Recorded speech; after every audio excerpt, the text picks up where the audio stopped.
bien, bonjour à toutes et à tous. Ça fait très plaisir de revenir à Crans-Montana, mais je ne vous vois pas beaucoup parce que je suis un peu ébloui. Donc Rodolphe, si tu peux baisser un petit peu. Voilà, super. J'aime bien voir si vous suivez. Et ça, je le vois dans vos yeux. Si je vois qu'il y a trois personnes endormies au premier rang, je me dis qu'il faut que je change un tout petit peu quelque chose dans la conférence. En tout cas, je suis ravi d'être là. J'aime beaucoup la Suisse, Crans-Montana. Et puis Zoé, Stéphane sont des amis. Et d'ailleurs, ce projet est né de Stéphane. Stéphane, vous allez voir, c'est le pianiste.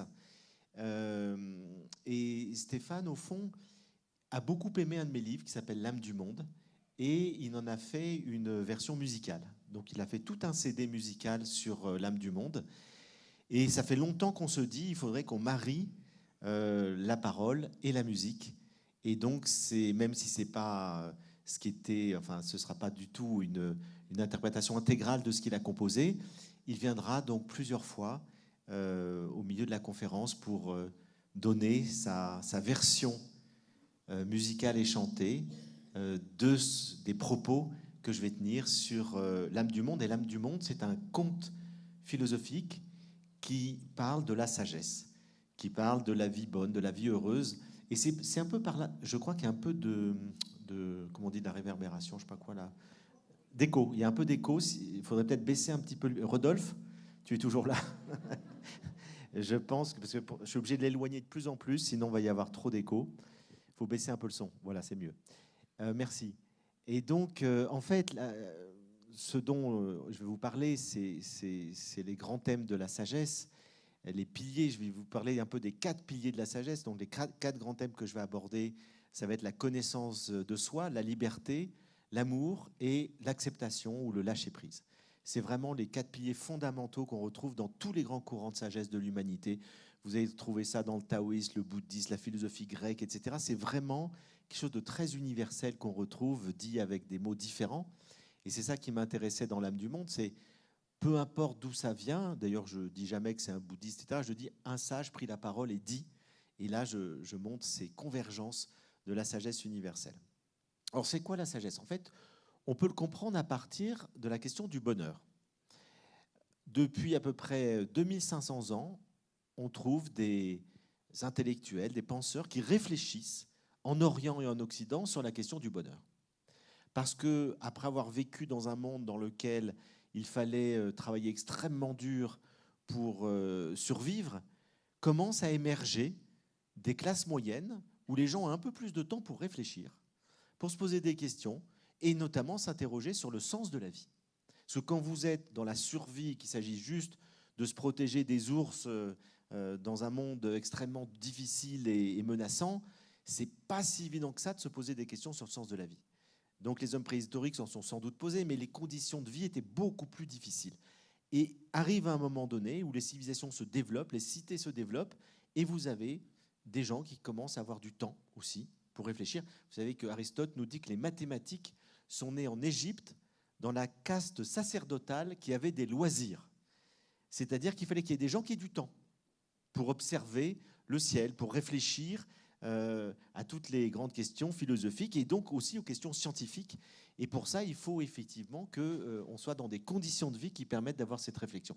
Donc c'est dans un contexte social particulier où vont naître dans les différentes civilisations du monde, en Chine, en Inde, en Grèce, à peu près au même moment, au milieu du premier millénaire avant notre ère, ce que Karl Jaspers appelle l'âge axial de l'humanité, c'est-à-dire que c'est comme un axe, c'est au même moment naissent des questionnements philosophiques, spirituels, qui vont donner naissance à tous les grands courants de sagesse du monde, et sans que les gens se soient rencontrés. Et donc Pythagore n'a pas rencontré le Bouddha, il n'a pas rencontré Lao Tse, mais ils disent à peu près la même chose. Chacun avec évidemment leur culture, leur langage, mais dans le fond, l'essentiel est très très proche. Et c'est ça dont je vais vous parler. Alors la question du bonheur, c'est effectivement lorsque on a réussi à subvenir à ses besoins fondamentaux de sécurité, on s'interroge sur, comme l'a très bien montré la fameuse pyramide de Maslow, d'abord c'est les besoins de survie, on est dans la sécurité, on est dans les besoins de lien, on est dans les besoins affectifs, puis on arrive aux besoins de sens. Et on se pose la question, mais ma vie a-t-elle un sens? Pourquoi je suis sur Terre? Comment me réaliser? Et comment être heureux? Et cette question du bonheur a préoccupé tous les sages de l'Antiquité, et ils ont des réponses assez divergentes parfois, mais qui quand même correspondent sur un point essentiel, c'est que le bonheur, en partie, nous échappe, et en partie nous appartient. C'est-à-dire qu'il y a des choses qu'on ne maîtrise pas pour être heureux, et il y a des choses qu'on peut maîtriser. Ou pour le dire encore autrement, Aristote nous dit très clairement, le bonheur, pour très peu de choses, c'est les conditions extérieures, c'est-à-dire le milieu dans lequel on est né, la culture, la famille, le pays, etc. Et tout. Il nous dit la proposition du bonheur est offerte à quasiment tous les êtres humains. Sauf, effectivement, pour ça qu'il dit très peu de choses, si vous naissez dans un pays en guerre, où il y a une famine, etc., là c'est très difficile d'être heureux. Mais heureusement, tous les pays ne sont pas en permanence en guerre, et on le voit aujourd'hui. On dit c'est dramatique, il y a une guerre en Ukraine, en Israël. Bien sûr, ça nous choque énormément, parce qu'on s'est habitué à ce qu'il n'y ait plus de guerre, notamment en Europe. Mais en même temps, 95% des pays ne sont pas en guerre. Et donc, à moins de naître dans un lieu où, effectivement, la vie est quasiment impossible, partout ailleurs, même dans des pays pauvres, la proposition du bonheur est là. Tant qu'on peut avoir ces besoins fondamentaux de sécurité matérielle qui sont là, et qu'on a une qualité de relation avec les autres, et qu'on peut s'interroger aussi et essayer de trouver, je dirais, une satisfaction par la contemplation, par une vie spirituelle, par une vie intérieure. Et c'est là que Aristote nous dit, donc les conditions extérieures comptent assez peu. Après, les choses se répartissent en deux blocs à peu près égaux. La chance, et ce qu'Aristote appelle la chance, c'est avoir un bon caractère, une bonne hérédité, une bonne sensibilité. Et un philosophe comme Schopenhauer nous dit, lui, le bonheur dépend essentiellement de la sensibilité. Il y a des gens qui sont nés pour être heureux et d'autres malheureux. Il y a des gens qui voient toujours le verre à moitié plein et d'autres toujours à moitié vide. Ils peuvent arriver les mêmes choses. Il y en a un qui va s'effondrer et l'autre qui va dire « c'est pas grave, je vais rebondir ». Et là, on voit effectivement qu'entre les optimistes, les pessimistes, ceux qui sont plutôt anxieux, ceux qui sont plutôt joyeux, bah, si vous êtes joyeux, vous avez plus de chances d'être heureux que non. Alors je dis joyeux parce qu'avant je disais gai. Et puis un jour je fais cette réflexion chez Ruquier, dans son émission On n'est pas couché, et je dis si vous êtes gai, vous avez plus de chances d'être... Non, je dis pas ça. Je dis si vous avez des parents gays ou des grands-parents gays, vous avez plus de chances vous-même d'être gay. Il me regarde, il me dit alors je suis gay parce que mes grands-parents sont gays. Je dis non, je voulais dire joyeux. Donc faut faire très attention avec les mots parce qu'évidemment ils prennent d'autres sens. Donc on hérite d'un tempérament, et ça c'est la chance. Si on a des parents et des grands-parents en très bonne santé, on a la chance d'avoir une bonne santé. Et la santé, c'est un des paramètres essentiels du bonheur. On le sait tous. C'est que c'est beaucoup plus difficile d'être heureux en mauvaise santé qu'en bonne santé. Donc l'hérédité, les gènes, d'ailleurs aujourd'hui la génétique nous apprend beaucoup de choses sur le bonheur, et donc je vous disais, Aristote nous dit la moitié c'est grosso modo la chance, avoir une bonne hérédité, on dirait aussi aujourd'hui avoir une bonne génétique, avoir des bonnes gènes, un bon patrimoine génétique, et puis il nous dit l'autre moitié finalement, essentiellement, c'est les choix qu'on va faire. C'est-à-dire comment on va orienter notre vie. Et il y a une chercheuse américaine de l'université de Riverside, en Californie, qui dit à peu près la même chose. Les conditions extérieures, c'est 10% dans le bonheur. 50% c'est la génétique et 40% c'est les choix de vie des individus. Donc vous voyez, elle dit à peu près la même chose qu'Aristote, que je ne suis pas sûr qu'elle l'ait lu, mais en tout cas, on retrouve cette idée que, grosso modo, pour moitié, le bonheur, on n'y est pour rien, on a de la chance. Et pour moitié, eh ben on y est pour quelque chose, et c'est pas rien du tout. Ça veut dire qu'en partie, le bonheur, ça s'apprend. Et c'est là qu'arrivent les écoles philosophiques qui vont nous apprendre comment être heureux le plus possible, le plus profondément possible, le plus durablement possible. Et c'est la grande différence entre le plaisir et le bonheur. Parce que le plaisir, c'est une satisfaction passagère, qui est très agréable. Si on n'a pas de plaisir, la vie est très très fade. Donc on a du plaisir quand on boit, on a du plaisir quand on mange, quand on rencontre un ami, qu'on écoute de la musique, voilà. Mais ça ne dure pas. Et la question que se posent les philosophes, c'est comment faire durer la satisfaction. Comment faire pour passer d'une satisfaction immédiate qui ne dure pas, parce que dès que j'ai bu, j'aurai soif à nouveau dans 1 heure. Si je vois un ami agréable, je suis satisfait, mais si je vois quelqu'un de désagréable 1 heure après, je suis insatisfait. Donc si on fonde son bonheur sur le plaisir, c'est déjà bien, mais c'est très en dents de scie. Alors, comment faire pour trouver une satisfaction globale et durable de l'existence qu'on appelle le bonheur? Et cette question-là, par à peu près tous les philosophes d'Orient et d'Occident de l'Antiquité, va être liée au bien commun. C'est-à-dire qu'ils vont toujours lier le bonheur individuel et le bonheur collectif. Et pour eux, on ne peut pas séparer les deux. La société, le collectif est là pour favoriser le bonheur des individus, créer les conditions possibles du bonheur des individus. C'est d'ailleurs inscrit dans la Constitution américaine. Elle est là pour aider les individus à être heureux individuellement. Mais en même temps, nous disent les philosophes de l'Antiquité, les individus doivent tenir compte du bien commun. C'est-à-dire qu'ils ne doivent pas chercher un bonheur égoïste qui créerait le malheur des autres. Ils doivent rechercher une satisfaction personnelle qui, en même temps, enrichit la société, qui lui apporte quelque chose.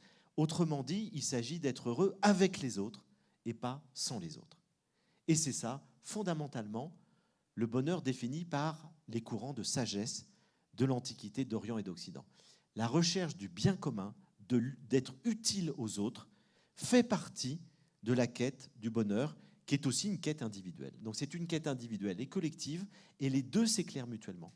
Parce que si on vit dans une société qui est dictatoriale, etc., le bonheur individuel est très difficile. Si on vit dans une société dans laquelle il y a des libertés individuelles qui favorisent l'économie plutôt bonne, l'environnement préservé, ça facilite le bonheur individuel, grandement. Mais il faut aussi que les individus s'engagent pour les autres. Il faut qu'ils respectent les règles, il faut qu'ils respectent les lois, il faut qu'ils soient dans un engagement sociétal qui permet de faire progresser l'humanité, la société. Et donc c'est ce lien très très fort entre individu et collectif qui a été souligné par tous les grands courants de sagesse de l'Antiquité et qu'aujourd'hui on est en train de perdre. Alors moins en Suisse qu'en France. Je fais toujours des comparaisons parce que je voyage beaucoup et je m'aperçois qu'il y a des pays où on a encore beaucoup plus le sens du bien commun. Et je dis en Suisse, mais je vais tous les ans faire des séminaires en Laponie, je peux vous dire que les Finlandais, ils ont un très grand sens du collectif. Ils sont très respectueux du bien commun.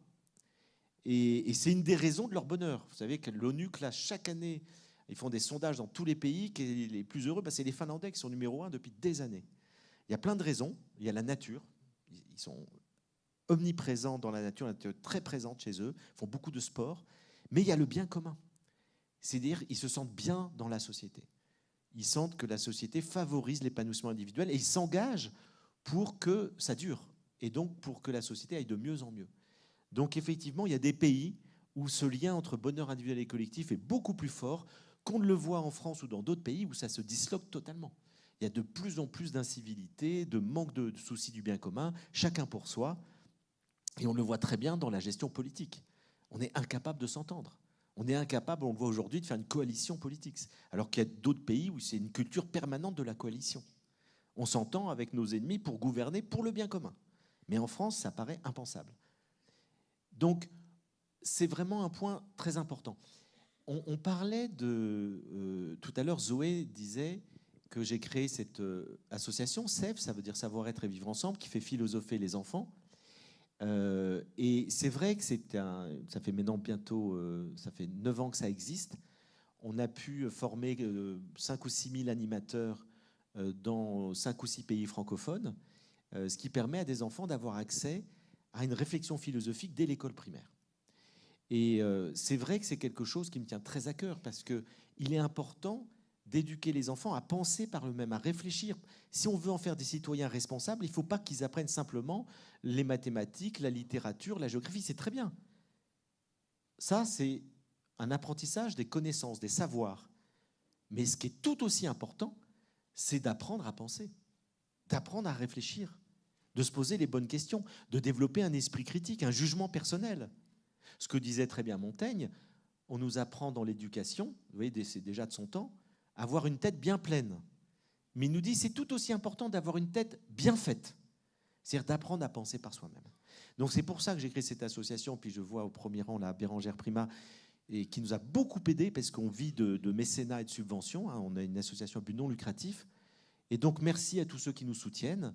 Et puis, si vous êtes intéressé, effectivement, pour bénéficier de ces ateliers, devenir animateur, vous pouvez aller voir le stand qui est là. Et en fait, j'ai souvent fait des ateliers sur le bonheur avec les enfants. C'est une question qu'ils adorent.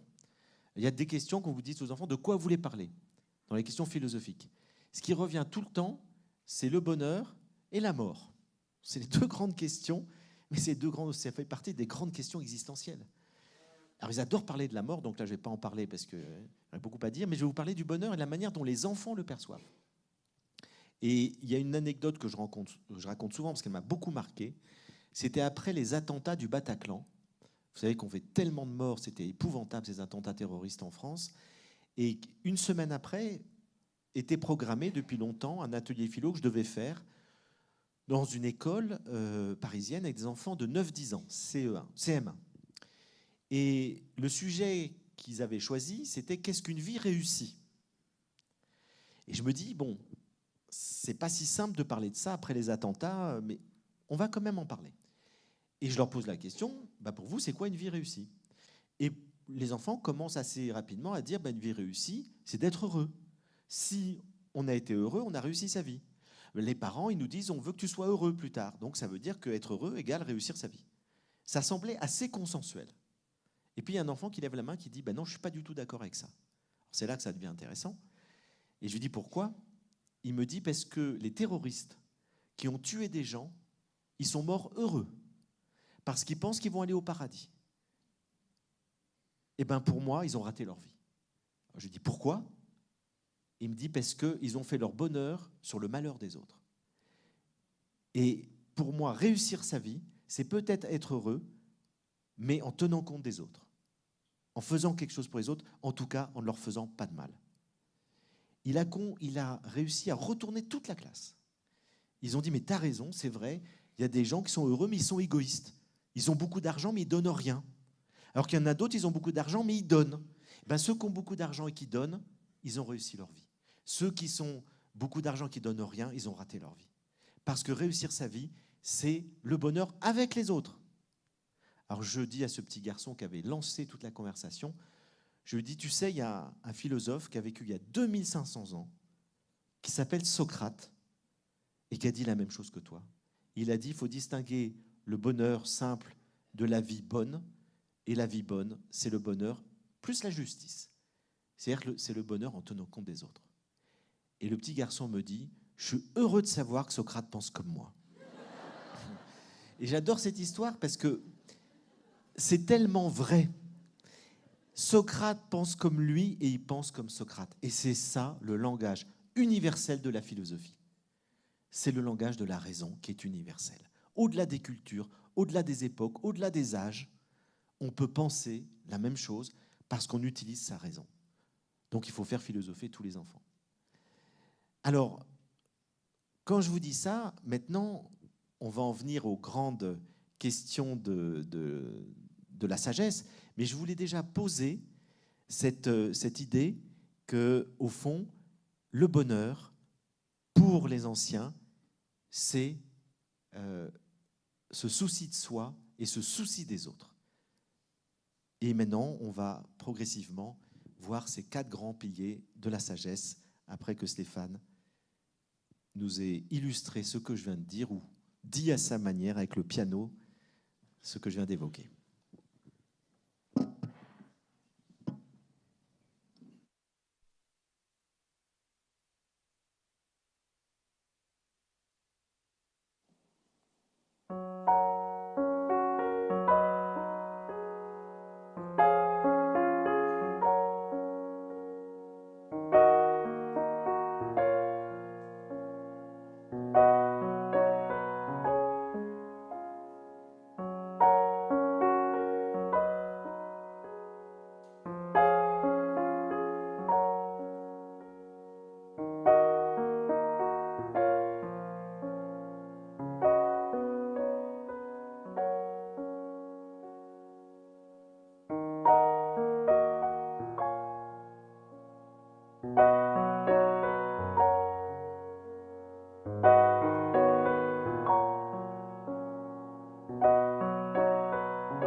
Comment ne pas être dans la sérénité avec cette interprétation?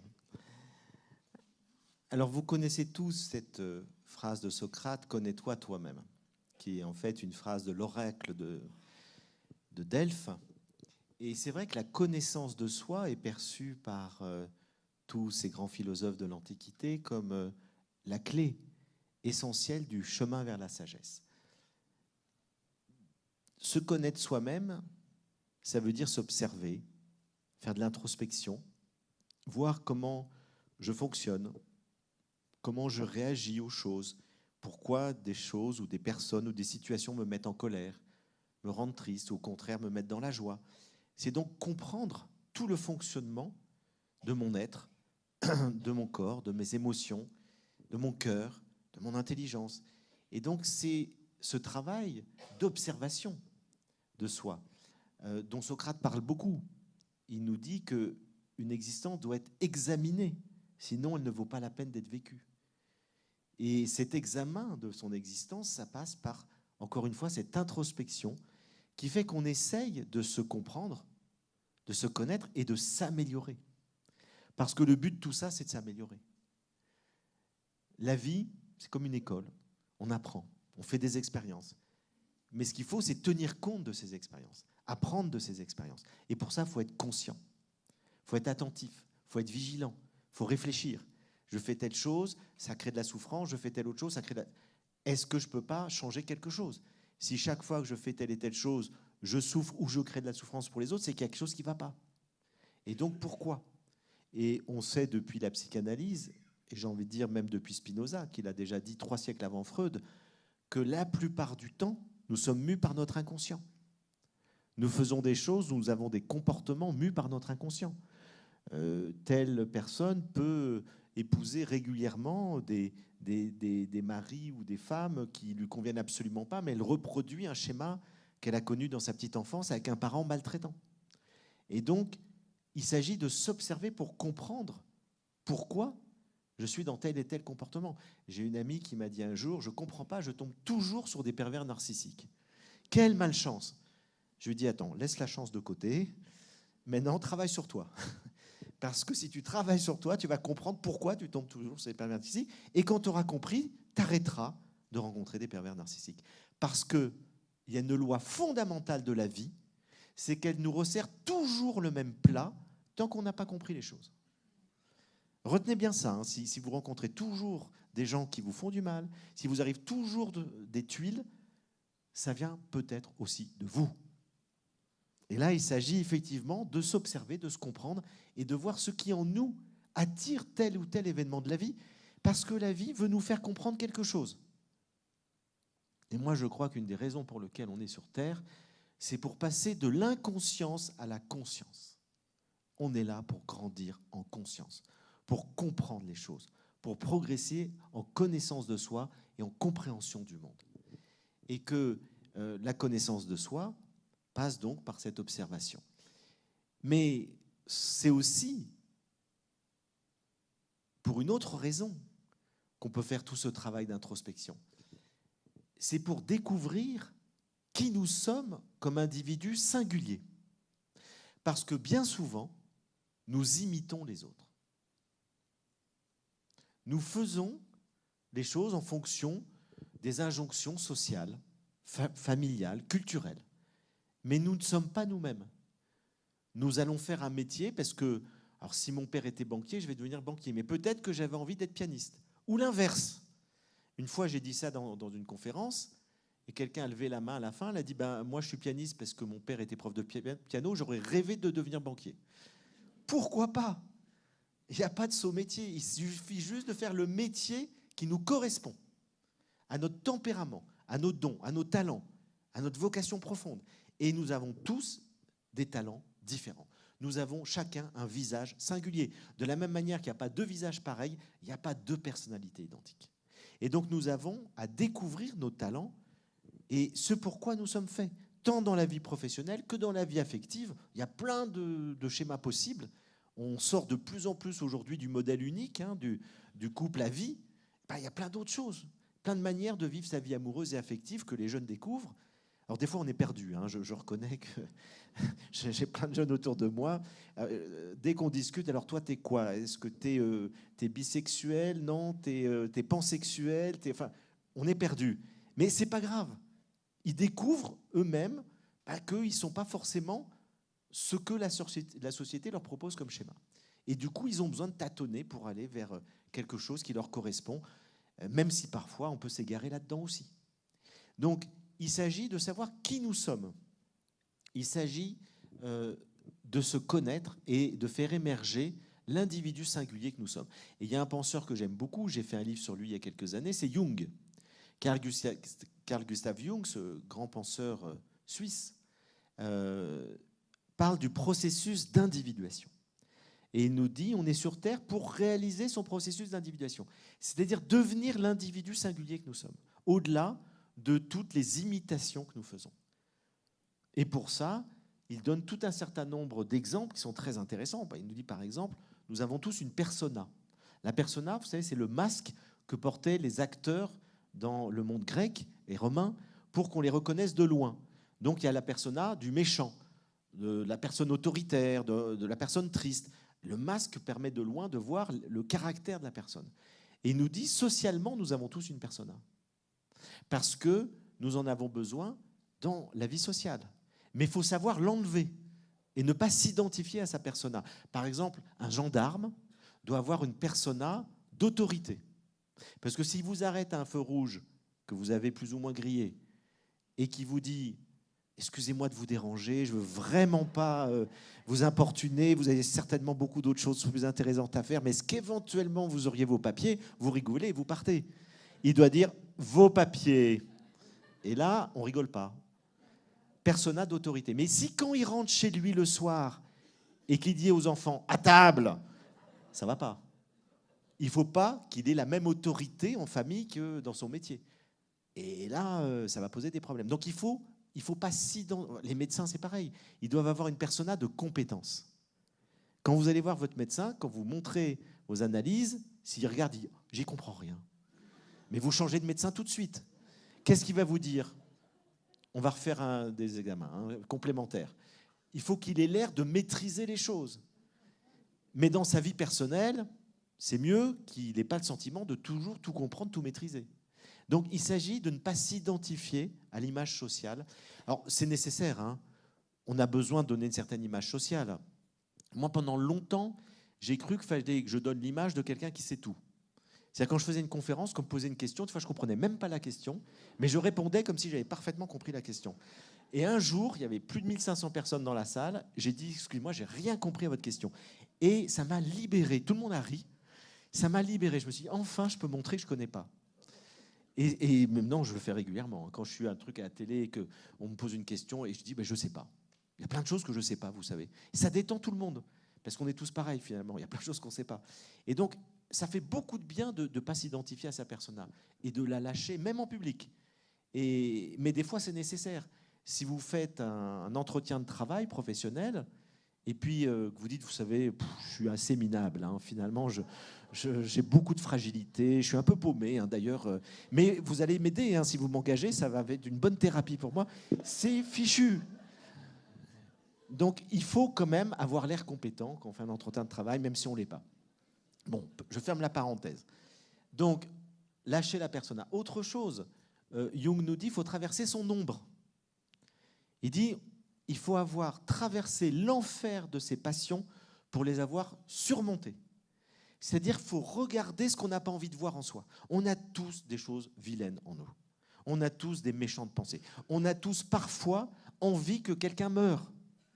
Je connais même une mère de famille qui m'a dit une fois, je voulais que mon bébé meure, j'en pouvais plus. Je lui ai dit, mais c'est génial que tu le dises.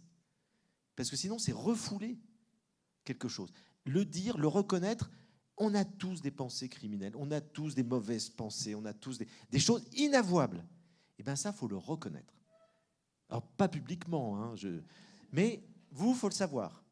Il faut avoir traversé son ombre pour la surmonter. Il faut avoir reconnu ces pulsions, ces choses inavouables. Il faut les identifier, il faut les accepter, il faut les reconnaître pour les surmonter. Jung a aussi cette phrase merveilleuse. Il nous dit, on ne devient pas lumineux en regardant la lumière, mais en traversant son ombre. C'est tellement profond. Toutes les personnes lumineuses que je connais, c'est des gens qui ont traversé leur ombre, qui ont vécu des épreuves, qui ont traversé des choses difficiles, qui ont surmonté des obstacles. C'est comme ça qu'on devient lumineux. C'est en surmontant des obstacles. Et pour ça, il faut faire ce travail d'acceptation et de connaissance de soi. Bon. Donc Jung nous dit beaucoup de choses qui sont essentielles. Je n'ai pas le temps de développer, mais je vous invite à lire Jung, et le processus d'individuation, c'est vraiment ce travail de connaissance de soi, qui est d'autant plus nécessaire que nos désirs, très souvent, ne sont pas personnels. La plupart du temps, nos désirs, c'est quand même essentiel le désir. Spinoza nous dit, le désir, c'est l'essence de l'être humain.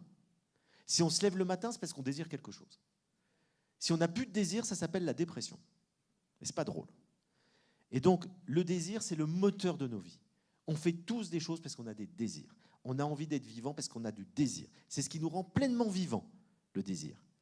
Et en même temps, on peut faire le constat que bien souvent, nos désirs ne sont pas nos désirs. Nous désirons ce que les autres désirent.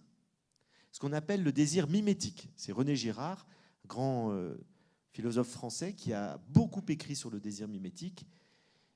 Et il montre que la plupart du temps, nos désirs ne sont pas nos désirs. Et pour ça, il utilise les grands romans du 19e et 20e siècle, hein, Proust, Balzac, Zola, même Cervantes, etc., Dostoïevski. Et il montre que dans tous ces grands romans, les personnages ne font que désirer ce que les gens qu'ils admirent désirent. C'est très intéressant. Parce que les romanciers connaissent très bien la psychologie humaine.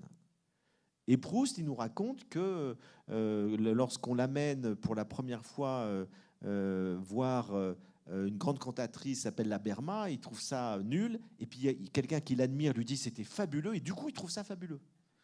Parce que quelqu'un qui l'admire a trouvé ça fabuleux. Et on voit ça partout. Un enfant désire ce que ses parents désirent. Parce que c'est comme ça qu'il est aimé et reconnu par ses parents. Puis ça lui donne une balise, un repère. Un adolescent, c'est l'inverse. Il va rejeter tout ce que ses parents désirent. Mais il va désirer ce que ses copains désirent. Donc il reste dans le désir mimétique, mais ce n'est plus du tout les mêmes modèles. Le modèle change. Et puis après, ce sera les influenceurs ou les influenceuses sur Instagram ou sur TikTok. Il faut suivre. Hein. Parce que moi, j'ai commencé avec Facebook. Facebook, on pouvait mettre des vidéos qui faisaient à peu près 10 minutes, les gens suivaient. Puis est arrivé Instagram. Instagram, il ne faut pas dépasser 2-3 minutes. Et encore. Est arrivé TikTok, 15 secondes.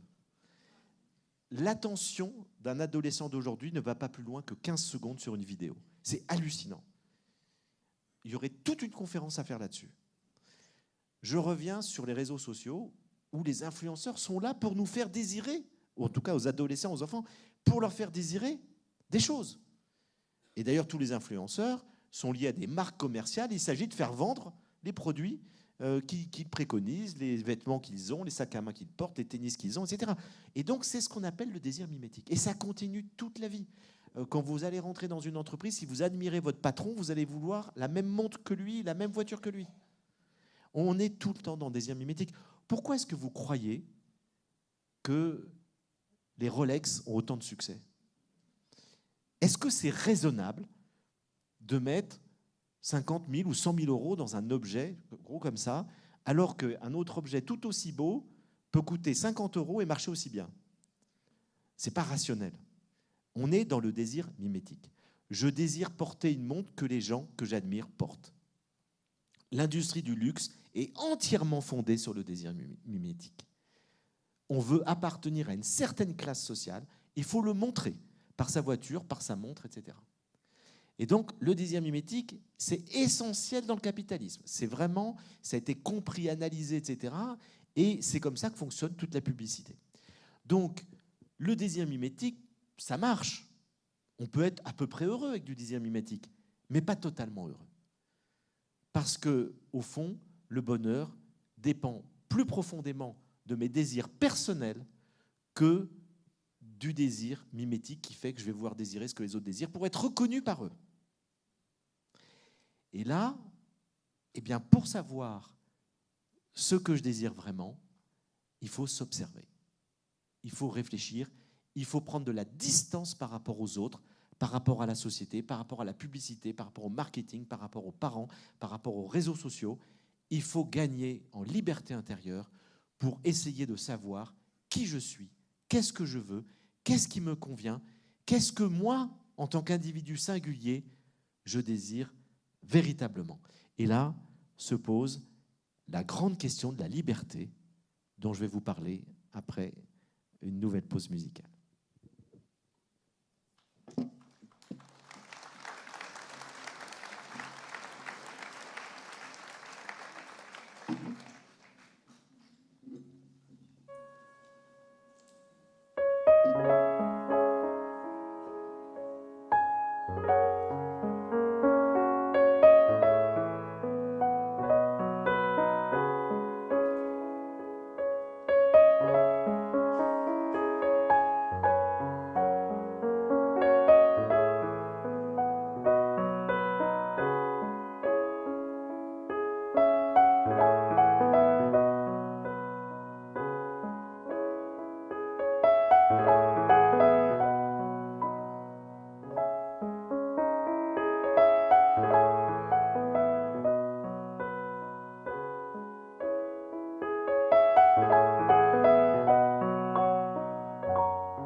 Nous identifions principalement la liberté avec la liberté politique, c'est-à-dire la liberté que nous laisse la société de faire ce qu'on a envie de faire.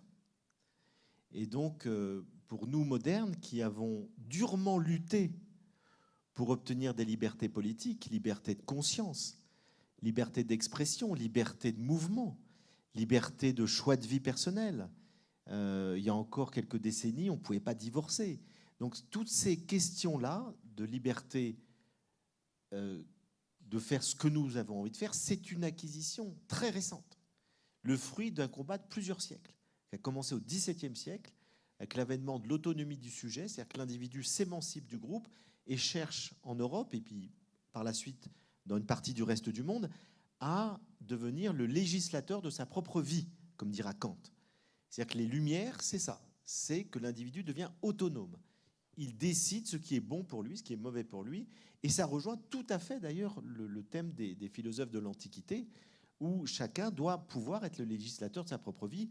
Sauf que dans l'Antiquité, je vous le disais, le bien commun étant essentiel, il s'agit toujours de le faire en harmonie avec le collectif. Et parfois, le collectif n'était pas toujours respectueux de l'individu. Un exemple très simple, l'esclavage. Donc ça ne choquait absolument pas Platon et Aristote.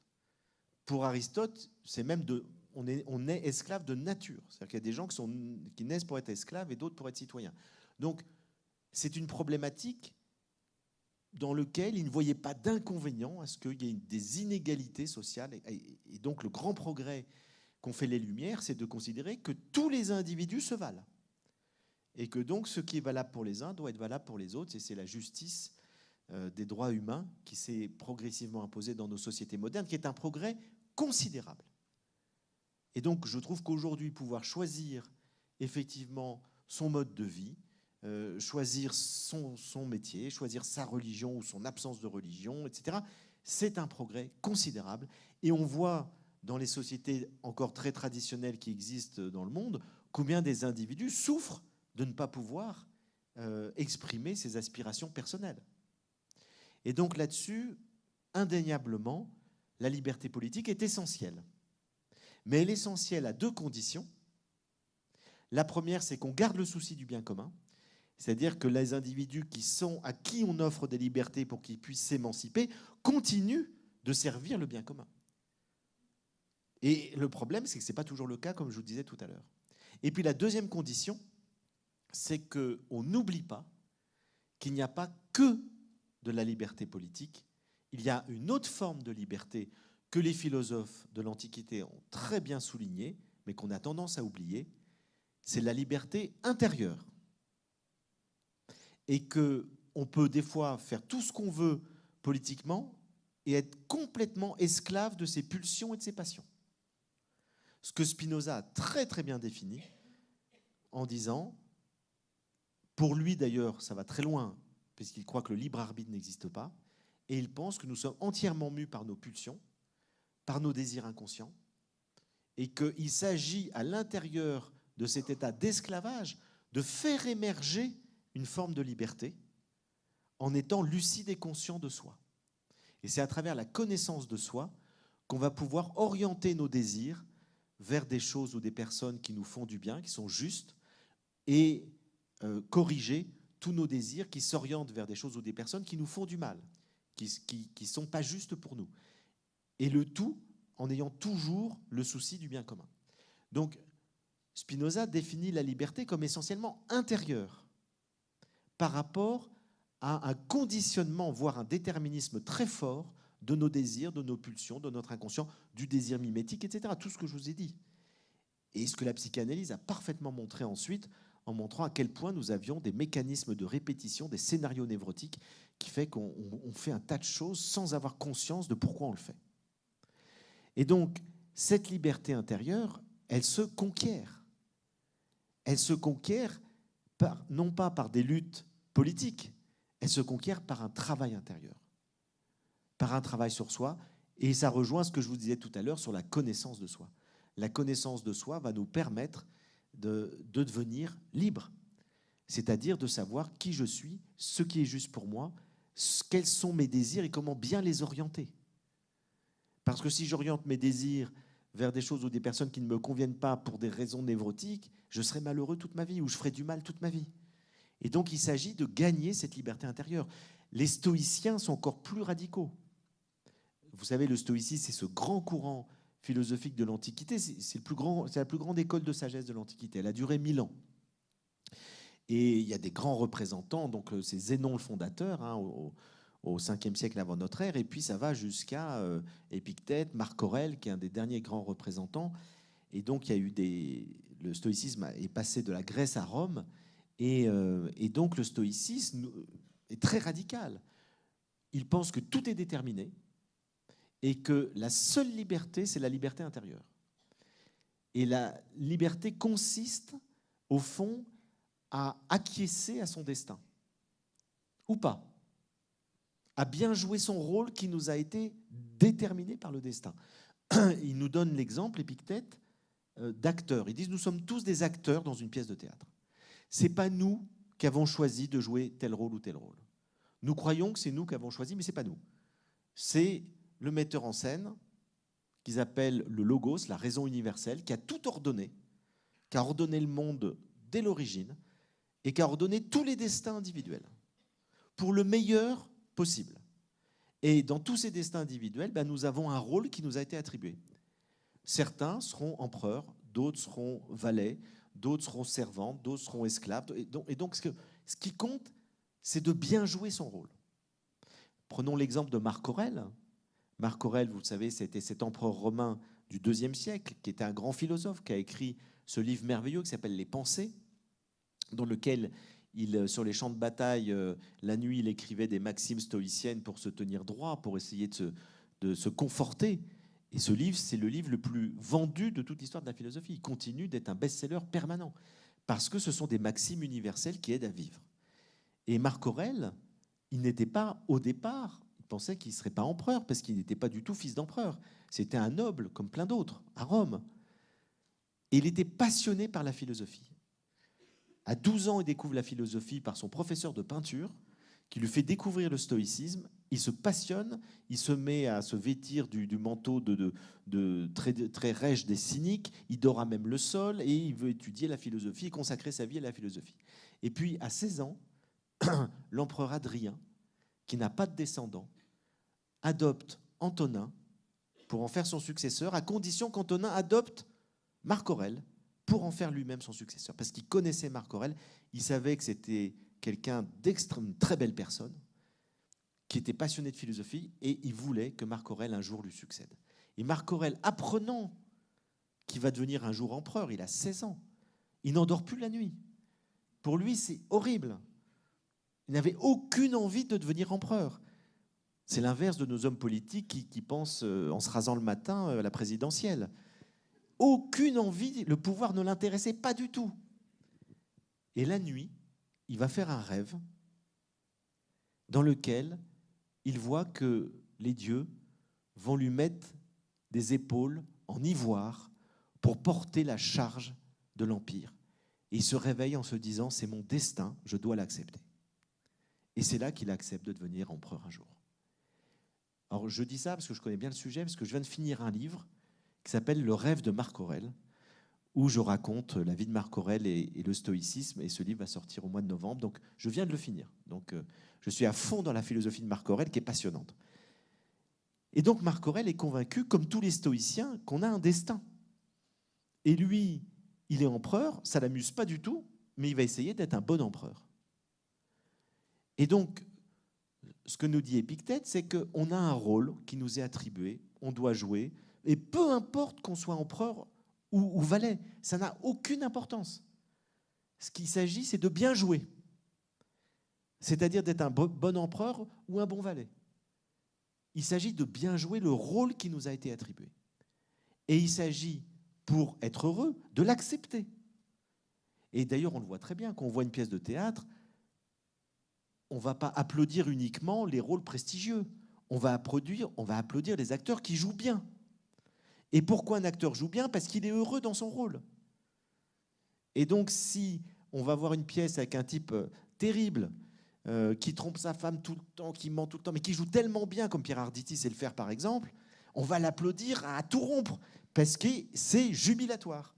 Il adore son rôle. Et donc, ce qu'il s'agit, c'est de faire le rôle qui nous a été attribué, et de bien le jouer. Et pour les stoïciens, c'est là uniquement que réside la liberté. Bien jouer son rôle.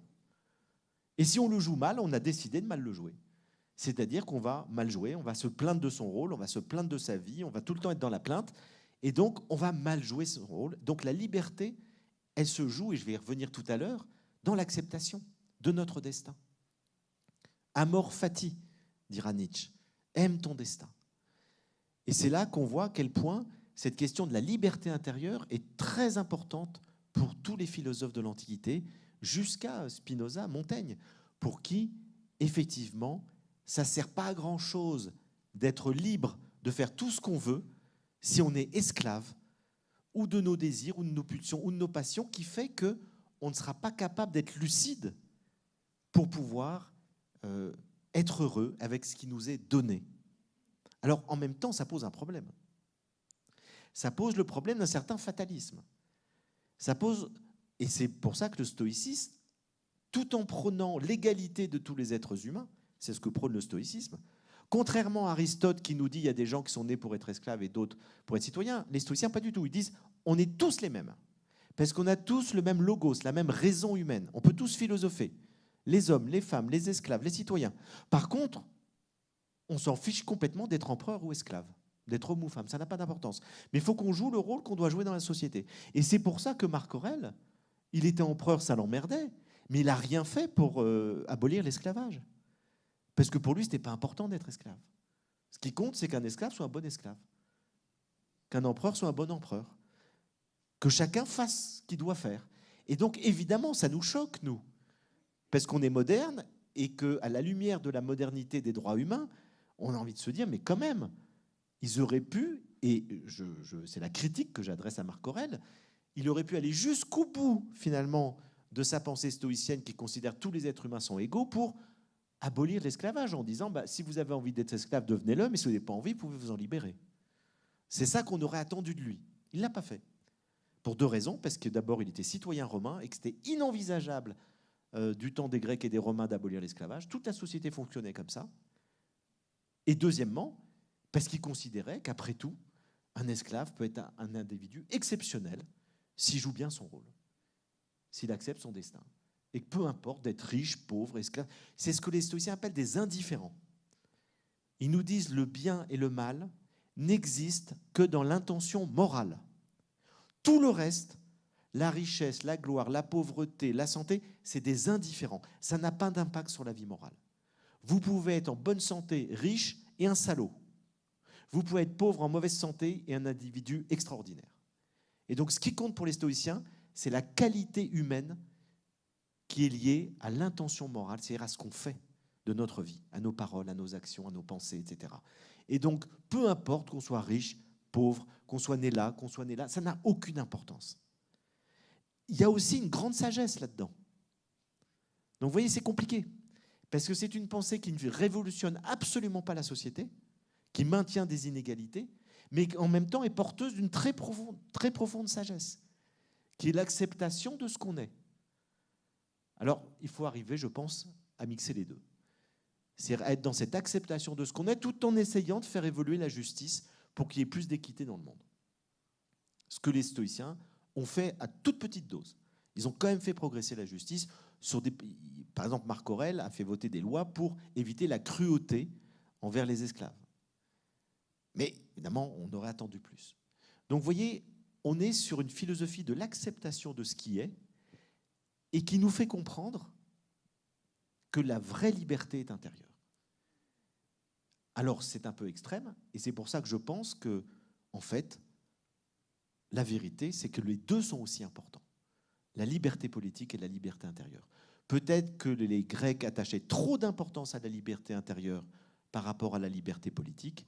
Peut-être que nous, modernes, nous attachons trop d'importance à la liberté politique par rapport à la liberté intérieure. Donc l'idéal, c'est d'essayer de conjuguer ces deux dimensions essentielles de la liberté.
Parce que maintenant, on va parler d'un autre thème qui est l'amour, qui est un thème peut-être le plus important de la sagesse. Parce que lorsqu'on parle de liberté, on a quelque chose d'intellectuel. Lorsqu'on parle de la connaissance de soi, on a quelque chose d'intellectuel. Et là, avec l'amour, on est dans le cœur, mais aussi dans la raison. En tout cas, il y a une dimension émotionnelle, affective. L'amour, c'est ce qu'il y a de plus complet, puisque c'est vraiment le cœur de nos existences, et on sait très bien qu'une vie sans amour, c'est une triste vie. Mais quand on dit l'amour, qu'est-ce qu'on dit? C'est là que la philosophie nous est très utile. Parce que derrière le mot amour, il y a des réalités tellement différentes. Je connais quelqu'un un jour, une femme m'a dit, son conjoint qui était violent, lui a dit un jour, je vais te tuer. Elle lui dit pourquoi? Parce que je t'aime. Et je veux pas que tu me quittes. Donc on peut tuer par amour. Enfin, le mot. Il y a zéro amour. Il y a de la passion, il y a de la jalousie, il y a plein de choses. Mais on voit très bien que derrière le mot amour, on peut mettre de la violence extrême, comme on peut mettre des choses qui sont assez extraordinaires, de compassion, de gens qui ne connaissent pas quelqu'un et qui vont risquer leur vie pour sauver une personne.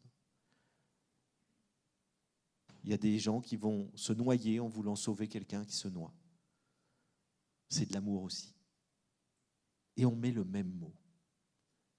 Alors heureusement, les Grecs, ils ont plusieurs mots pour parler de l'amour. Les trois principaux, qui permettent de distinguer un peu les choses, c'est Eros, Philia et Agapé.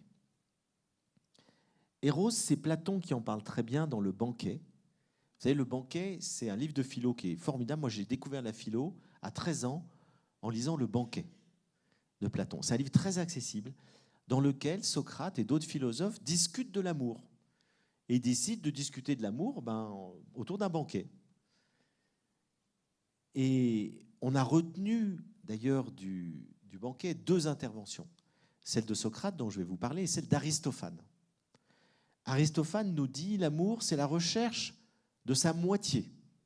Parce qu'à l'origine, nous étions un être unique, nous avons été divisés en 2 et jetés dans le monde, et chacun recherche sa moitié. C'est ce qu'on appelle la quête de l'âme sœur. Et au fond, il y a plein de gens qui sont là-dedans. Pour moi, c'est un mythe. Je ne crois absolument pas qu'on ait une âme sœur. Mais on aime tellement le croire qu'on peut chercher toute sa vie l'âme sœur. Parce que c'est un idéal quasiment inaccessible.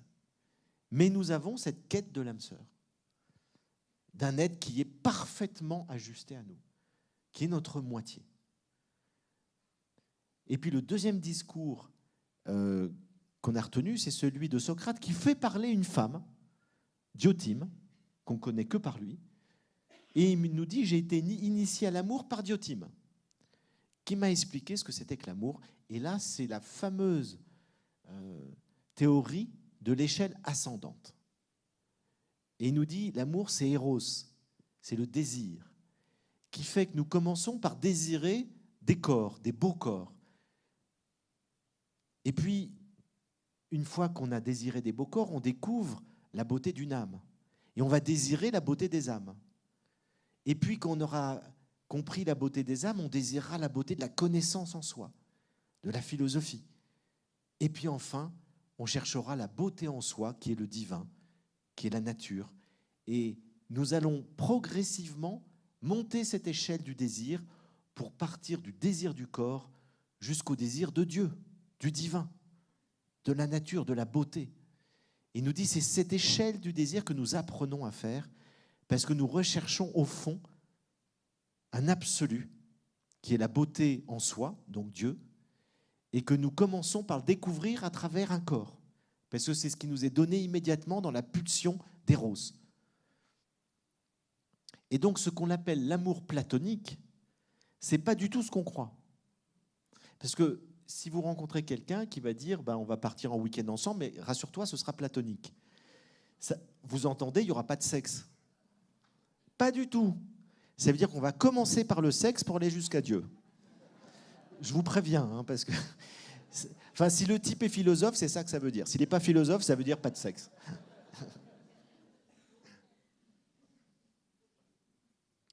Et donc, c'est cette échelle du désir qui est extrêmement intéressante dans Eros, et ça correspond à la vision platonicienne. Platon est convaincu que nous venons tous de Dieu, du divin, enfin quel que soit le nom qu'on lui donne, et c'est un divin impersonnel, mais que nous avons cette étincelle divine qui fait que nous avons la nostalgie de retrouver cette union avec Dieu, et que pour ça, il faut passer par le corps, et puis par l'âme, etc. Et c'est en montant ces échelles qu'on arrive à retrouver cette union avec notre source. Et ça rejoint quelque part le discours d'Aristophane. Parce que quand Aristophane nous dit on recherche notre moitié, en fait, ce que Platon veut dire, c'est que derrière notre moitié, c'est l'absolu que nous recherchons. Et donc, si nous recherchons en fait notre âme sœur ou l'absolu dans la vie amoureuse, nous serons toujours déçus. Parce que ce que nous recherchons inconsciemment, c'est Dieu. C'est la beauté en soi, c'est l'amour en soi, c'est le bon en soi, le bien en soi, etc. Et donc nous avons une quête perpétuelle. Et nous serons toujours amoureux d'un tas de gens parce que chaque fois nous serons déçus et nous chercherons un idéal inaccessible. Et cet idéal, nous pouvons nous reposer, le rencontrer que dans la contemplation divine. Donc ça, c'est l'idée fondamentale de Platon, c'est Eros. Mais Eros commence par le désir sexuel. Et c'est surtout ce qu'on a retenu. Parce que si on parle d'Eros aujourd'hui, qui va nous dire « Ah oui, la contemplation divine ». On va dire « Ah oui, l'érotisme ». Bien sûr, parce que Eros évoque érotisme, évoque le sexe.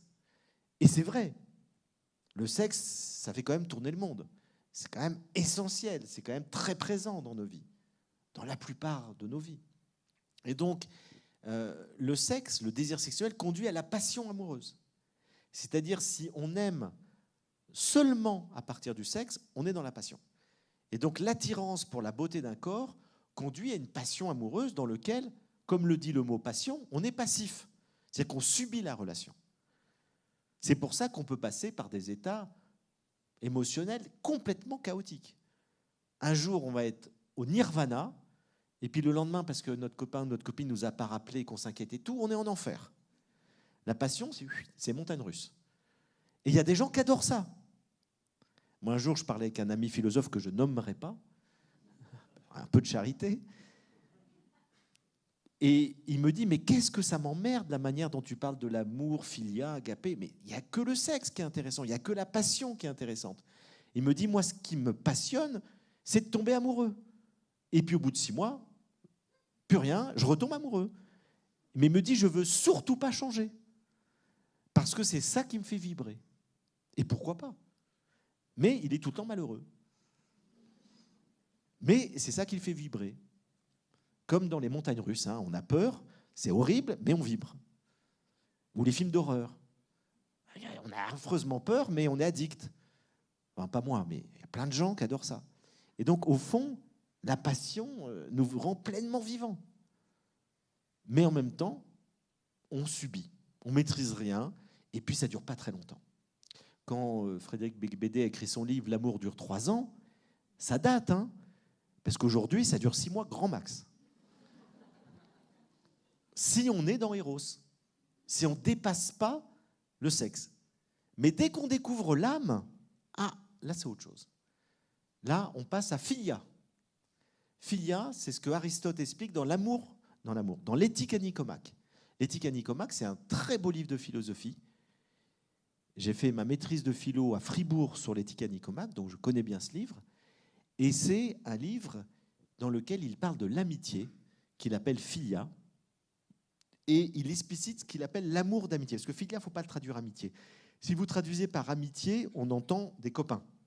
Alors qu'il veut dire c'est un amour d'amitié, mais qui peut exister entre des amoureux, entre des conjoints. C'est l'amour qui fait qu'on aime l'autre pour ce qu'il est. Et pas uniquement pour le plaisir qu'il nous apporte ou le fantasme érotique. On aime l'autre parce que c'est l'autre. Parce que c'est lui, parce que c'est moi. On s'aime. Et donc, quelles sont les caractéristiques de philia ? La première chose, c'est qu'on se choisit mutuellement. Alors que dans Eros, il n'y a pas de choix mutuel, forcément. Vous pouvez désirer de manière dingue quelqu'un qui ne vous désire pas du tout, ce qui vous rend fou, mais ce qui vous rend encore plus addict. Alors que dans philia, il y a toujours un choix réciproque. Si vous dites de quelqu'un « Ah, c'est un super ami », et que l'autre dit « Ah, c'est pas mon ami du tout », ça ne marche pas. Il n'y a pas d'amitié. Ça m'est arrivé, hein. Il se trouve que je suis assez ami avec une actrice très célèbre que je nommerai Juliette Binoche, parce qu'il n'y a pas de mal. Et un jour, quelqu'un me dit « Oh, je suis super ami, je suis le meilleur ami de Juliette Binoche ». Je la vois 15 jours après. Je lui dis « Tiens, j'ai vu un tel, ton meilleur ami ». Lui, je ne peux pas le supporter. Bon, on voit que l'amitié, il n'y a pas d'amitié. L'amitié, nous dit Aristote, c'est un choix mutuel qui doit être réciproque. Il doit y avoir une réciprocité dans l'amitié. C'est-à-dire, au fond, on se choisit. On se choisit parce qu'on s'aime bien, parce qu'on a plaisir à se voir, parce qu'on a envie de faire des choses ensemble. Et la troisième caractéristique de l'amitié, on choisit la personne, réciprocité et projet commun. Les amis font des choses ensemble. Si vous avez des amis que vous n'avez pas vus depuis 30 ans, ça ne reste plus vraiment des amis. Et donc, les amis font des choses ensemble. Donc, faire des choses ensemble, on peut être amis parce qu'on va chasser ensemble, on peut être amis parce qu'on va se promener, randonner dans la nature ensemble, et on peut être amis parce qu'on fonde une famille et qu'on fait des enfants ensemble. C'est de l'amitié pour Aristote. C'est de l'amour d'amitié. Il faut un projet commun. Et il nous dit, les amoureux, les époux, vont d'autant plus solidifier leur relation qu'elle sera fondée sur philia. Parce que si elle est fondée que sur Eros, ça ne durera pas. Et donc, une bonne relation amoureuse, c'est Eros plus philia. Du désir, du sexe et de l'amitié. Il faut que votre conjoint soit votre meilleur ami. Sinon, ça ne marchera pas. On est ensemble parce qu'on s'entend bien, parce qu'on a plaisir à être avec l'autre, parce que sa présence nous met dans la joie. Et j'arrive maintenant à agapé.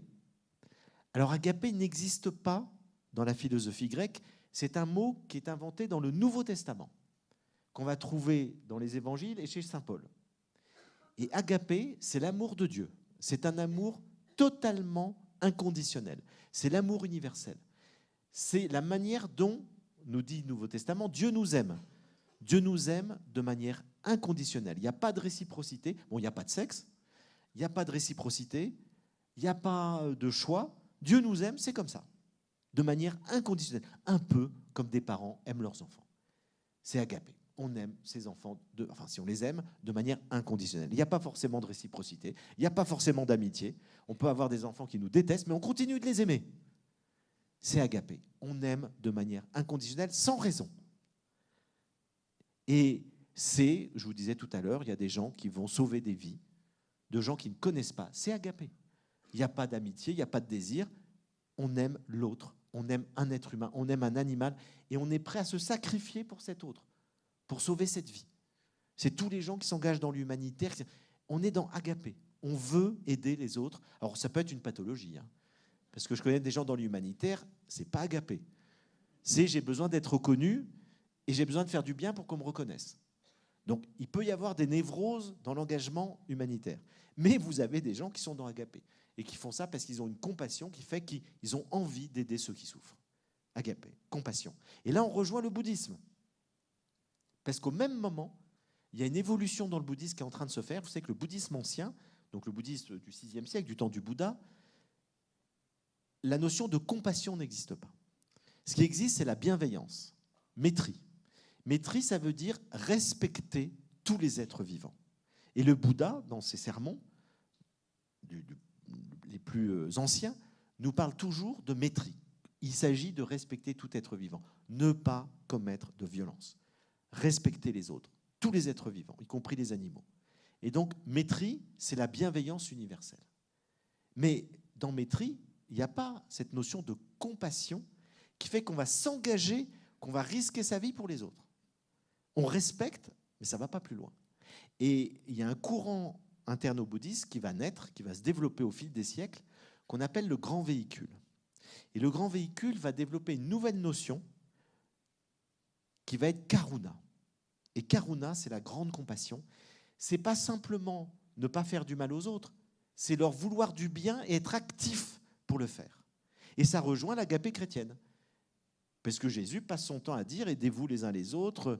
Vous connaissez cette parabole du jugement dernier, hein, quand il y a des gens qui meurent, il les juge, et puis il dit « mais en fait, vous irez au paradis parce que vous avez donné à boire aux plus petits d'entre les miens, vous aurez visité les prisonniers, soutenu les malades ». C'est donc l'engagement qui compte. Ce n'est pas la foi, c'est l'engagement d'amour inconditionnel. C'est-à-dire c'est agapé, c'est la compassion. Et dans le bouddhisme, se développe ce grand courant de la compassion, et on va appeler le bouddhisme du grand véhicule, parce qu'il y a une image qui va être utilisée par ces sages qui vont développer ce courant en disant, au fond, l'humanité, la Terre, c'est une maison qui est en feu. Il y a un incendie, la souffrance est partout présente. Et il y a ceux qui atteignent l'éveil, et ils vont quitter le cycle permanent des réincarnations pour atteindre le nirvana, qui est un état de béatitude absolue, qui fait qu'ils ne se réincarneront plus jamais sur Terre, qui est un lieu de souffrance. Et ils vont partir tout seuls dans un petit véhicule. Et nous, on va faire un vœu de revenir se réincarner sur Terre indéfiniment tant qu'il y aura de la souffrance sur Terre. Et quand on aura réuni tous les êtres dans un grand véhicule, on quittera l'humanité. Et donc, on veut sauver tous les êtres. C'est ce qu'on appelle le vœu du bodhisattva. Et le bodhisattva, c'est celui qui a atteint l'éveil, l'état de Bouddha, qui décide de revenir sur Terre pour aider tous les autres. C'est la compassion, c'est agapé, c'est la même chose. C'est cet amour universel. Donc, vous voyez, il y a ces 3 degrés d'amour qui, en soi, n'ont rien à voir. Mais s'ils cohabitent, c'est merveilleux. Et je disais tout à l'heure, dans la relation amoureuse, s'il y a Eros et Philia, c'est super, mais s'il y a Eros, Philia et agapé, alors là, c'est le nirvana. Parce qu'à la fois, il y a du désir pour l'autre, il y a de l'amitié, et on peut donner sa vie pour l'autre. Et donc, je trouve que c'est cette dimension-là, ces 3 dimensions de l'amour qu'il faut connaître, qu'il faut cultiver pour essayer d'être un être humain le plus accompli possible.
Alors ça, c'est un chant qui s'appelle Universalis.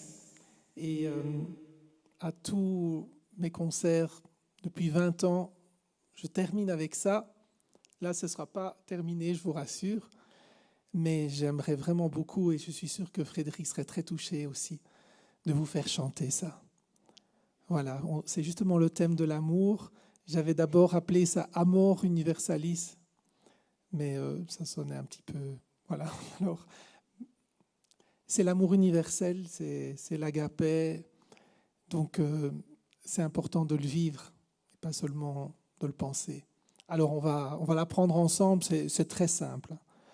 Oh.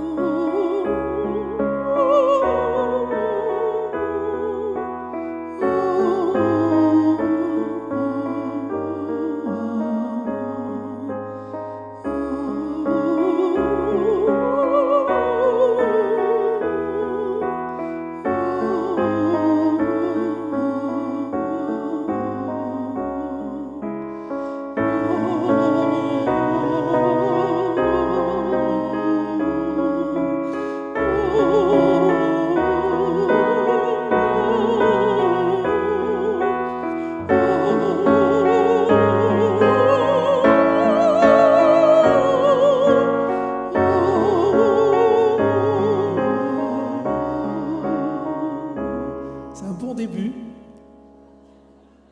Vous montez juste le volume et ce sera parfait. On y va.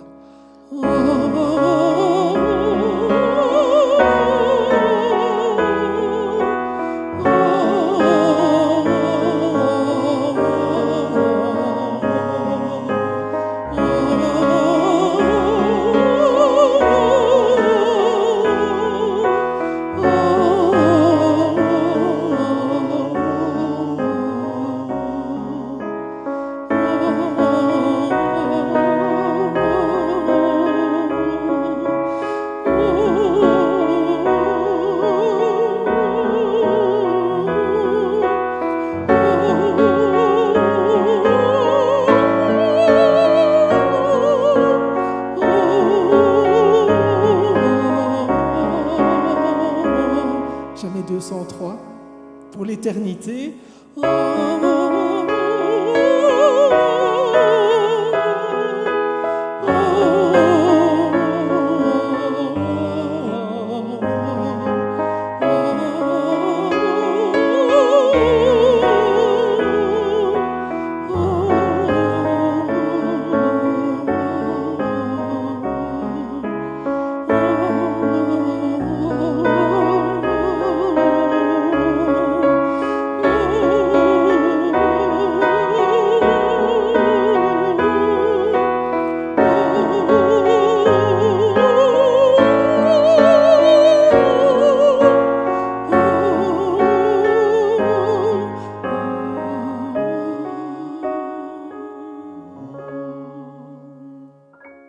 Merci.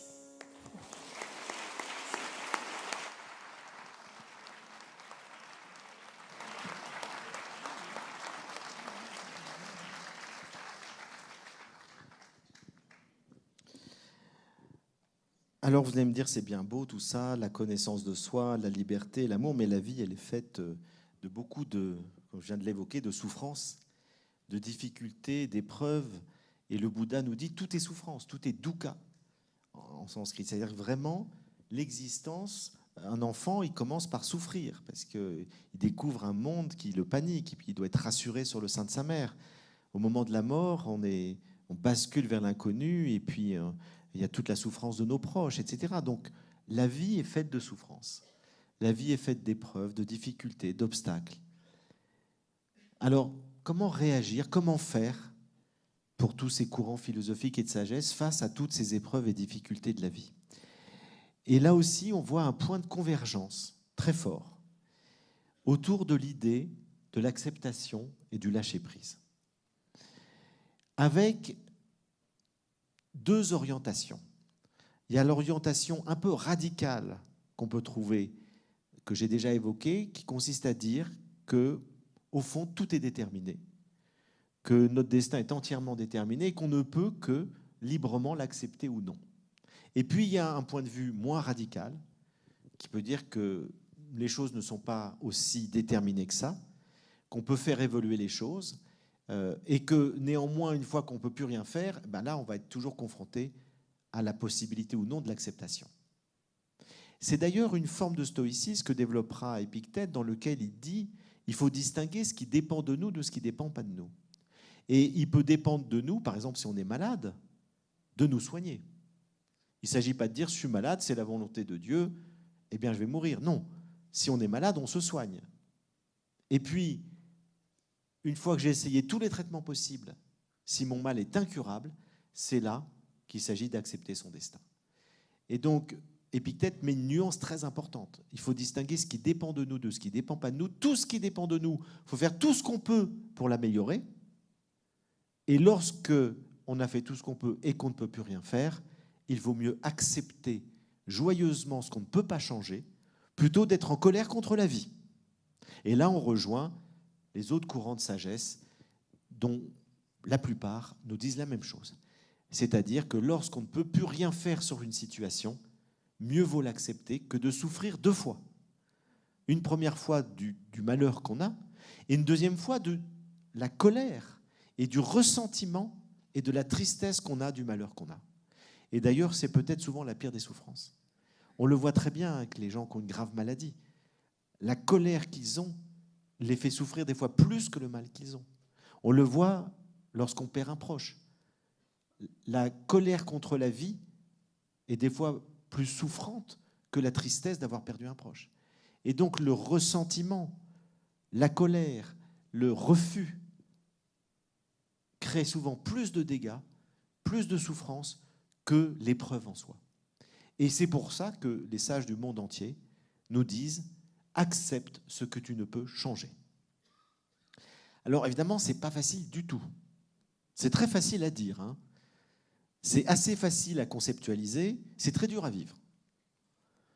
Mais il faut commencer par des petites choses. Et des fois, on se rend compte qu'il y a des petits progrès qu'on peut faire sur l'acceptation de choses un peu triviales de nos vies qui nous mettent un peu en colère, mais on se dit on ne peut rien changer. Mieux vaut en rire, mieux vaut l'accepter. Moi, je me souviens, j'avais écrit un livre qui s'appelait « Du bonheur, un voyage philosophique », dans lequel j'étais très fier d'avoir fait un chapitre sur Montaigne et Chuang Tzu. Donc un philosophe français, un philosophe chinois, en montrant qu'il disait la même chose sur le lâcher-prise. À savoir, Montaigne nous dit « il faut vivre comme un cavalier avec sa monture. Il faut s'adapter au mouvement de la vie.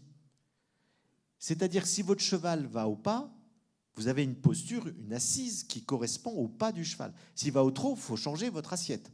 Sinon, vous allez avoir un sacré tape-cul. Et s'il va au galop, c'est encore autre chose. Et donc, le cavalier s'adapte, ce qu'on appelle l'assiette du cavalier, au rythme du cheval. Et Montaigne nous dit, il faut vivre comme ça. Il faut s'adapter au mouvement permanent de la vie. Il faut être souple, il faut être flexible. Et Chuang Tzu, qui est un nageur, lui, il ne montait pas à cheval, il nageait. Il nous dit la même chose autrement. Chuang Tzu, c'est un grand penseur taoïste du IVe siècle. Il nous dit, il faut savoir accompagner le courant. Quand je nage et je veux traverser un fleuve et que le courant est totalement contraire, il ne faut pas que je lutte. Il ne faut pas chercher à vouloir traverser à tout prix à cet endroit-là. Il faut se laisser porter par le courant parce que le courant est contraire. Et puis à un moment donné, j'arriverai à traverser. Je ne sais ni où ni quand. Pas facile, hein.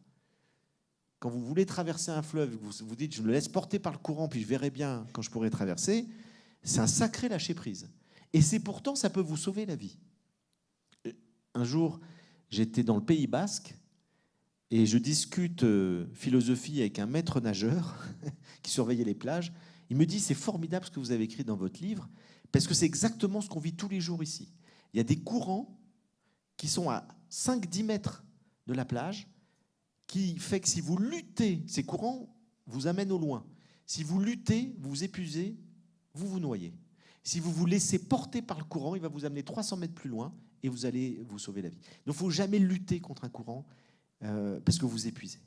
Et il me dit, quand j'ai lu ça chez Chuang Tzu, super, c'est ce qu'on vit au quotidien. Donc vous voyez, si vous êtes pris par un courant très violent contraire, ne luttez pas. Pas facile. Parce qu'en luttant, on a l'impression qu'on contrôle, qu'on maîtrise, qu'on peut y arriver. 9 fois sur 10, vous allez vous noyer. Et donc, il vaut mieux se laisser porter.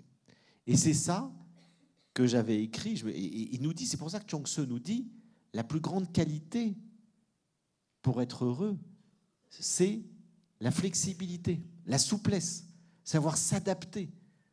La vie, je veux aller comme ça, la vie va comme ça. Je suis le mouvement de la vie. Je ne vais pas forcer à tout prix pour faire telle chose parce que la vie m'entraîne ailleurs. Et on va découvrir bien souvent que la vie avait raison. C'est-à-dire qu'en me refusant ce que je voulais, elle me fait un cadeau. Parce que je n'étais pas fait pour ça. Alors ça, moi, je l'ai expérimenté plein de fois. Je me souviens, quand j'ai commencé ma vie professionnelle, j'ai fait un doctorat, et pour payer mes études, je travaillais dans un journal, l'Express, et je faisais des piges dans le service société, culture, etc. Et puis, une fois que j'ai eu mon doctorat, je voulais travailler dans la recherche. Et donc, je postule pour un poste, il y a très très peu, au CNRS, Centre national de la recherche scientifique. Et là, mon directeur de thèse, j'avais réussi brillamment ma thèse, me dit « tu n'as aucune chance. Parce qu'il y a 200 candidats qui sont tous bardés de diplômes. Et toi, le problème, c'est que tu travailles dans la presse et que les universitaires n'aiment pas les gens qui travaillent dans la presse. Il faut être purement dans l'université. Donc, tu seras battu par d'autres gens qui sont des des profils complètement universitaires. Alors là, un petit coup de dépression. Je me dis, je ne pourrais pas vraiment être universitaire comme je le voulais. Du coup, je vais voir le directeur de l'Express et je lui dis, ça fait 5 ans que je fais des piges, etc. et tout. J'aimerais bien être recruté comme journaliste avec un salaire normal, pas des piges, etc. Mais j'avais envie, comme tout le monde, à un moment donné, d'avoir une carte de visite, un salaire régulier, etc. Et là, il me dit, mais Frédéric, mais on t'adore. Mais il y a un problème, c'est que tu es trop universitaire. On recrute que des journalistes qui ont fait l'école de journaliste. Et je me suis retrouvé 2 portes fermées. Franchement, j'ai fait une petite dépression. Pendant 3 mois, je me suis dit, mais qu'est-ce que je vais foutre de ma vie? Comment je vais gagner ma vie? Tout se ferme. Et là, l'Express m'envoie rencontrer un écrivain qui s'appelle Paulo Coelho, que vous connaissez tous, qui venait de publier L'Alchimiste. Je lis son bouquin, je vais l'interviewer, je lui pose plein de questions, en Suisse d'ailleurs c'était, et à la fin, il me dit, mais toi Frédéric, on a parlé très longuement, on avait plein d'atomes crochus, c'est quoi ton rêve? C'est quoi ta légende personnelle? C'est quoi qui te fait vibrer? Je lui dis, j'aurais envie d'écrire des livres comme vous. Il dit, mais qu'est-ce que t'attends? Je rentre chez moi et je me dis, je vais faire ça. Et merci Paolo, parce que je ne le regrette pas. Donc si je suis devenu écrivain, c'est parce que des portes se sont fermées. Et donc, merci à la vie d'avoir fermé ces portes. J'aurais pu m'obstiner. J'ai des amis qui ont présenté je ne sais combien de fois l'agrégation, qui ont échoué. Il ne faut pas s'obstiner si vous voyez que la vie se ferme, que les portes se ferment. Et donc, je ne me suis pas obstiné. J'ai fait, au fond, ce que j'avais envie de faire, mais que je m'interdisais de faire, parce que je me disais, mais je ne vais jamais gagner ma vie comme ça, puis je n'avais pas confiance en moi. Et donc, c'est parce que la vie m'a fermé plein de portes que j'ai été vers ce que je devais vraiment faire. Et donc, très souvent, et là, c'est ce que nous dit Chuang Tzu, il nous dit très souvent, la vie nous amène sur des chemins qu'on n'a pas voulu pour nous faire découvrir quelque chose auquel on ne pensait même pas. Ça peut être une maladie, ça peut être un deuil, ça peut être une rupture, ça peut être vous perdez votre job. Ma petite sœur a perdu son job à Paris. Elle n'aimait pas son job. Elle s'est dit, mais qu'est-ce que j'ai envie de faire? J'aime la nature. Elle s'est reconvertie dans l'agriculture et ça fait 20 ans qu'elle fait des plantes médicinales dans la Drôme. Elle a une super vie. Elle me dit, je gagne 10 fois moins qu'avant, je suis 10 fois plus heureuse. Merci le licenciement. Donc vous voyez, c'est ce qu'on appelle une opportunité.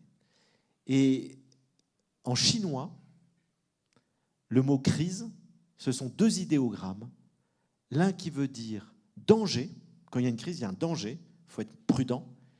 Et l'autre qui veut dire opportunité. Chaque fois qu'on traverse une crise, il y a du danger, il y a de l'opportunité. Et donc, je vous invite vraiment dans vos vies, chaque fois que vous rencontrez une crise, dites-vous quelle est l'opportunité qu'il peut y avoir derrière. Qu'est-ce que la vie m'envoie comme message? Même si je suis en colère parce qu'il y a un deuil, parce qu'il y a une rupture, parce que je perds mon job, est-ce qu'il n'y a pas une opportunité de comprendre quelque chose, de grandir en amour? Combien de fois on a rencontré des gens qui ont eu des épreuves terribles dans la vie, qui ont un cœur en or, et quand vous parlez avec eux, ils vous disent c'est la maladie, c'est le deuil qui m'a ouvert le cœur. Avant, je ne m'intéressais pas aux autres. Et donc, on voit que tout peut être opportunité. Et la vie nous offre, à travers les épreuves, des opportunités de changer. Parce que quand on a une crise, c'est que quelque chose doit changer.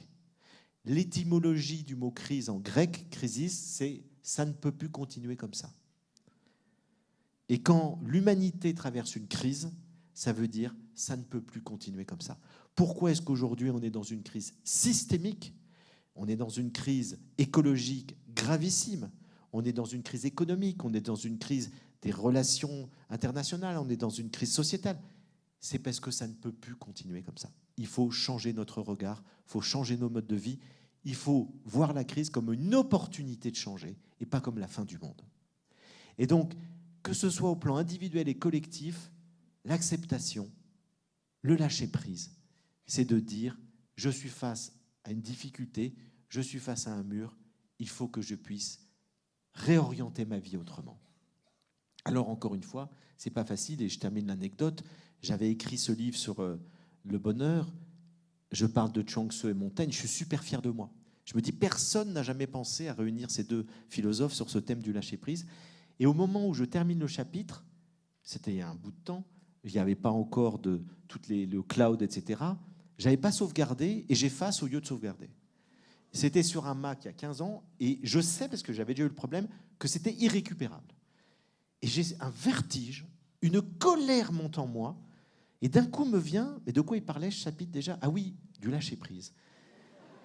Et là, je décide de lâcher prise. Mais je décide, je dis, j'accepte. Et une joie me tombe dessus. Mais je vous promets, une joie liée à l'acceptation. Une joie me tombe dessus. Et je reviens tout joyeux, je me rapproche de ma piscine et tout. Puis ma compagne qui me dit, mais pourquoi tu es si joyeux? Je dis, j'ai perdu mon chapitre. Et ça me mettait en joie, pas d'avoir perdu mon chapitre, d'avoir accepté d'avoir perdu mon chapitre. Alors le lendemain matin, quand j'ai dû tout recommencer, la joie était retombée d'un cran. Et j'ai compris que bien souvent, quand on accepte, qu'on dit oui à la vie à travers une épreuve, la vie nous récompense en nous donnant de la joie. Je l'ai vécu de manière beaucoup plus tragique des années plus tard. J'ai perdu une compagne qui est décédée dans des conditions tragiques. J'étais à l'autre bout du monde, j'étais aux États-Unis, je l'apprends. Et là, j'étais dans une tristesse absolue, je ne pouvais en plus rien faire. Et pendant 3 jours, j'étais dans une peine, une colère, un ressentiment, une tristesse. Et à un moment donné, j'ai dit oui. J'ai dit j'accepte qu'elle soit partie, j'accepte de ne pas avoir été là. Et à ce moment-là, une joie me tombe dessus. Je suis dans l'allégresse. C'est quelque chose de totalement mystérieux. Et pendant des mois, j'avais le mélange de tristesse et de joie. Les deux étaient mélangés dans mon cœur. Et donc j'ai vécu plein de fois cette chose totalement mystérieuse que lorsqu'on dit oui à la vie, très souvent, la vie met de la joie dans notre cœur. C'est le mystère extraordinaire de la vie. Alors j'ai commencé cette conférence sur le bonheur, je voudrais terminer sur le bonheur pour vous dire que, au fond, dans le monde d'aujourd'hui, on recherche beaucoup le bonheur à l'extérieur, dans les choses extérieures, dans la reconnaissance sociale, dans les objets. On pense qu'on va être heureux parce qu'on va posséder plus d'objets. Et puis on pense qu'on va être heureux parce qu'on va rencontrer telle personne, etc. C'est-à-dire qu'on recherche toujours le bonheur à l'extérieur. Et ce que nous disent tous les grands courants de sagesse du monde, c'est qu'au fond, le bonheur, il est en nous. Il est à l'intérieur de nous, dans notre manière de regarder la vie, dans l'attitude qu'on va avoir par rapport aux événements de la vie, ce que nous disent les stoïciens, la liberté est intérieure, et que ce qui va faire qu'on est heureux ou pas, c'est notre regard qu'on va porter sur la vie. Vous pouvez avoir 2 personnes, elles vont vivre le même événement, l'une sera heureuse, l'autre malheureuse. Ça dépend de tout le travail qu'elles ont fait de connaissance de soi, d'amour, de compréhension de la liberté. Et c'est tout ça qui va faire qu'on sera heureux, qu'on sera malheureux. Et du coup, les événements extérieurs ne comptent quasiment plus. C'est une très belle histoire que je raconte dans L'âme du monde, donc dans ce livre où je mélange des réflexions personnelles avec des contes philosophiques. Et j'adore ce conte philosophique que j'ai raconté plein de fois, mais tant pis si vous le connaissez déjà, il est merveilleux. C'est un homme qui arrive dans une ville, il est étranger, il ne connaît personne. Il voit un vieillard assis à la porte de la ville et il dit au vieillard, « Dis-moi, tu es âgé, tu connais tout le monde, comment sont les gens dans cette ville? Est-ce qu'ils sont gentils, méchants ?» Et le vieux sage le regarde et comme tous les sages, au lieu de répondre à les questions, il lui pose une autre question. Et il lui dit, « Dis-moi, étranger, comment étaient les gens dans la ville d'où tu viens ?» Et l'étranger répond, « Méchant, très désagréable, c'est pour ça que je suis parti. » Et le sage lui répond, « Ici, c'est pareil. » Alors le type est désespéré, il dit, « Mais j'ai pas de chance, partout où je vais, les gens sont méchants. » 1 heure après, arrive un autre étranger qui pose la même question au sage. Le sage lui retourne la question. Et l'étranger répond, « Oh, les gens étaient extrêmement gentils, très agréables. » Et le sage lui dit, « Ici, c'est pareil. » Alors, il y a un vendeur de chameaux, qui entend la conversation, qui dit, il va voir le sage, et lui dit, « Mais t'es un menteur. On te pose la même question, et à une personne, tu dis, tous les gens sont gentils, et à l'autre personne, tu dis, tous les gens sont méchants. Il faut savoir. » Et le sage lui répond, « Ça n'a aucune importance. Parce que chacun porte le monde dans son regard. Quelqu'un qui est heureux quelque part sera heureux partout. Quelqu'un qui est malheureux quelque part sera malheureux partout. » Merci beaucoup.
ça ensemble.